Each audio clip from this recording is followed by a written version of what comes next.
On va mettre en route.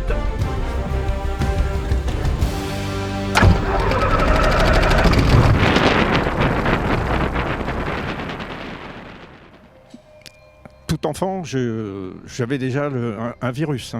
Je découpais tout ce qui se rapportait à l'aviation dans différents journaux, revues. Et puis,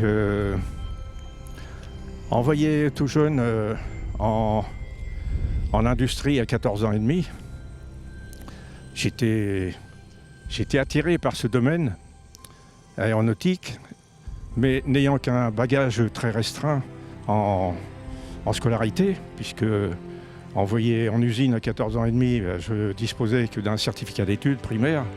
Je n'ai pas eu la grande chance de connaître les pupitres du moindre collège. J'ai effectué donc, en tant qu'ouvrier, jeune ouvrier, des heures supplémentaires de nuit pour m'offrir des cours par correspondance de pilote technique. Je n'avais jamais vu l'algèbre ni la chimie, ça a été assez dur.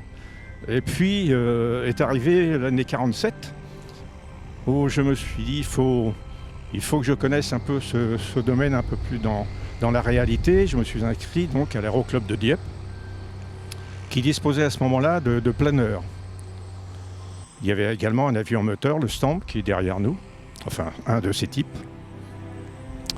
Et nous avons donc commencé par cette école qui est superbement importante dans un parcours de pilote, car dans le vol à voile, vous n'avez pas de moteur, et il faut donc acquérir certaines appréciations de distance, entre autres.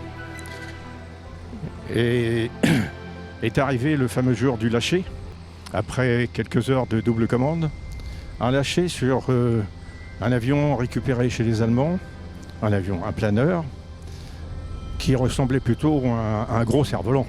Ce jour-là, il y a eu une certaine dose d'adrénaline lorsqu'il a fallu larguer le câble, arrivé à 250 mètres, et il avait un coefficient de finesse pas terrible, ce qui fait que dès le largage effectué, il fallait déjà procéder au premier virage. Le tour de piste, ça durait 3 minutes 20, 3 minutes 30. Donc pour dire que ça ne planait pas très terrible. Nous étions assis, les fesses sur un morceau de contreplaqué assez glissant, et pour toute sécurité, une ceinture, je en ceinture de pantalon. Et au premier virage, j'ai ce souvenir d'avoir un peu trop glissé et sentir les fesses partir dans le vide. Donc ce premier vol, ça a été formidable. Ça n'a pas duré longtemps, mais ça a été c'était plein d'émotions. Et malgré la trouille au départ, on se serait battu ensuite pour passer avant le copain, pour les suivants. Donc le ressenti là-haut, c'est quelque chose de très particulier. On se sent en liberté, on se sent un oiseau. Voilà. À la suite de cela, le président de l'époque, M. Perrotte, qui était un important industriel, sachant mes possibilités financières très restreintes, s'était forcé de me trouver une bourse de 15 heures de vol que j'ai pu effectuer donc avec M. Berstier, le moniteur de l'époque, sur ce type d'avion qui est derrière nous. Ensuite, l'arrivée j'ai été ensuite incorporé dans l'armée de l'air, malheureusement à Versailles, dans un entrepôt où je ne risquais pas d'apercevoir un avion, ni moins de monter dedans. Cela a duré 2 ans, et en 1951, l'armée de l'air, qui devait reconstituer toutes ses escadrilles, a lancé un concours dans toutes les unités de France et de Navarre. Et le commandant de mon unité a insisté, sachant que j'avais fait un peu de planeur et d'avion, pour que je m'inscrive, alors que je n'étais pas du tout partant, étant donné mon bagage scolaire. Je savais que j'allais être entouré de bacheliers, mais j'ai eu la bonne chance d'engranger de nombreux points dans des tests de psychotechnique et d'évaluation, en dehors de certaines feuilles blanches que je ne risquais pas de remplir, en ce qui concerne les connaissances générales. Et parmi les 30 000, il en fallait 700. J'ai eu le bonheur d'être sélectionné parmi les 700. Il a fallu ensuite passer la fameuse visite d'admission médicale. Et à l'époque, avec les normes USA, qui se déroulaient à Nancy, toute une journée de tests médicaux assez soutenus. Et sur 22, ce jour-là, de notre coin, de notre secteur, nous sommes revenus à 2 avec la fameuse feuille jaune. C'est dire si la sélection était musclée. Ensuite, embarqué à Challes-les-Eaux en tant qu'élève pilote, c'est un centre national civil de pilotage, équipé justement du même type d'avion que j'avais connu à Dieppe. Donc me voilà dans une promotion pour effectuer 25 heures, au cours desquelles déjà on faisait de la voltige. Il fallait être lâché très tôt, savoir se sortir d'une vrille très tôt également. Et donc là aussi, il y a eu des déchets. Je m'en suis sorti. Et un peu plus tard, au moins 1 an après, nous avons été dirigés, déjà nommé futur pilote de chasse. L'école de formation était installée au Maroc, à Marrakech. Nous devions faire 6 mois, nous en avons fait 15. J'étais marié depuis 3 jours, interdiction à l'épouse de rejoindre parce qu'il y avait des événements là-bas. J'ai revu mon épouse, donc 9 mois après, après 3 jours de mariage. Là-bas, ça n'a pas été triste parce que le Marrakech, au mois d'août, faire de la voltige ou faire du pilotage sans visibilité enfermé sous une capote, c'est assez costaud. Là aussi, je m'en suis sorti, mais je n'avais pas la fibre terrible pour aller dans la chasse. Bon, moi, l'armée de l'air, ça a été le moyen de réaliser mon rêve. Au départ, je n'étais pas un militaire né. Et donc, la chasse, ça ne m'emballait pas des masses. Mon chef d'escadrille a compris que, puis j'étais jeune marié, compris que je pourrais m'épanouir dans le transport. J'ai donc été envoyé à Avord, à l'école de pilotage de transport, où j'ai été breveté pilote de transport militaire le 13 juillet 1954. Et à cette époque, à l'usine de Bourges, pas très loin d'Avord, à une vingtaine de kilomètres, commençait à sortir de l'usine ce fameux cargo Nord Atlas, bimoteur, 4200 chevaux. Alors déjà du stamp de 140 chevaux sur l'avion américain de Marrakech, on passait à 600 chevaux. Là, je passais directement à 4200 chevaux, une belle bête, reproduite d'ailleurs ici. Et là, je me suis retrouvé dans l'un des 3 escadrons à la grande base opérationnelle du transport militaire d'Orléans-Brissy. Mais à 2 reprises. Au total, j'ai été affecté dans ces 2 groupes pendant 7 ans, mais à 2 reprises, car entre-temps, en 1959, j'ai été affecté au Congo, à Brazzaville, sur ce légendaire et mythique Dakota, le C-47, ce bimoteur qui avait largué le 6 juin 1944 des milliers de parachutistes.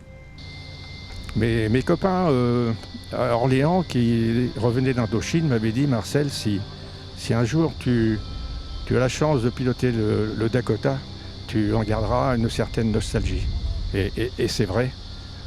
Ces 3 ans ont été assez soutenus, durs. Nous étions les bonnes à tout faire, avec des posées dans des pistes sommaires, en forêt.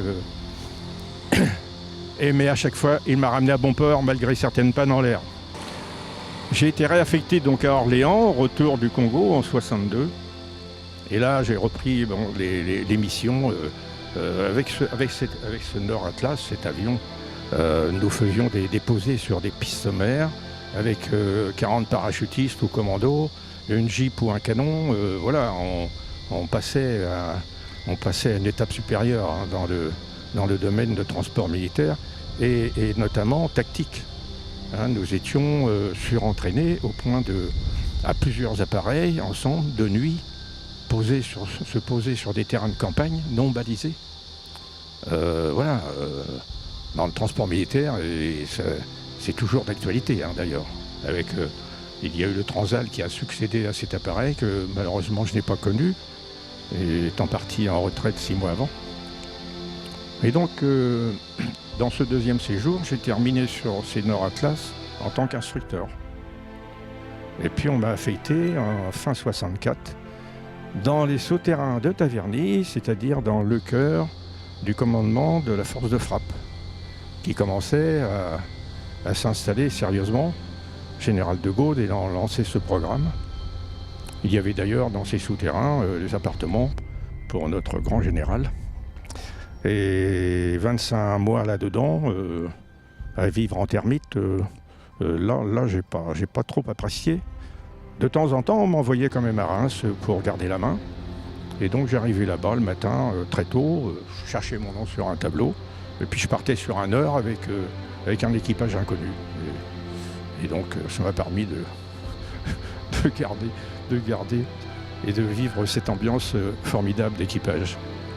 J'ai vécu des années passionnantes. En Afrique, dans tous les coins de l'Afrique, j'ai eu le bonheur de faire des rencontres formidables. Entre autres au Gabon, chez le docteur Schweitzer, qui soignait les lépreux. Et puis, c'est grâce à elle que j'ai pu réaliser ce rêve. Voilà. Je savais au départ que, étant donné mon bagage scolaire, je ne risquais pas d'en faire une dans le transport civil. Et alors là, j'ai commencé une carrière civile dans le domaine maritime. Je changeais d'altitude. Et il s'est trouvé que parmi les dirigeants, l'un des fils, M. Baudel, Roland, était un adhérent de l'Aéroclub de Dieppe. Et l'année suivante, il a été décidé, avec plusieurs de ses collègues, de créer un deuxième aéroclub qui s'appelait les Ailes Dieppoises. Et il a fallu donc créer un clubhouse, parce que fallait se débrouiller, on n'allait pas nous offrir un bâtiment. À partir de la station BP se trouve maintenant l'actuel aéroclub.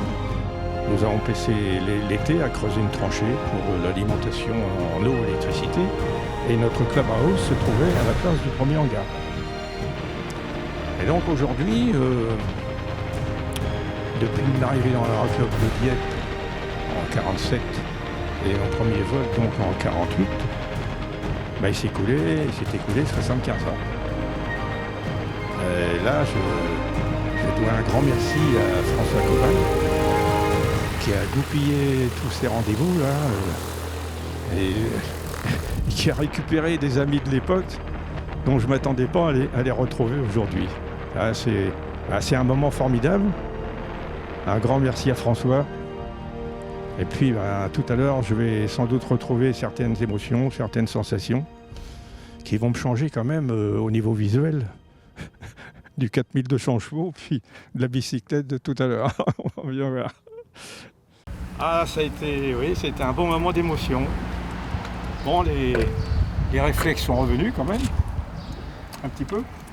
Oui, il n'y a pas de problème. Bon. Il l'a piloté une fois en l'air. Super. Bon, c'est sûr que ça change de voiture. Hein.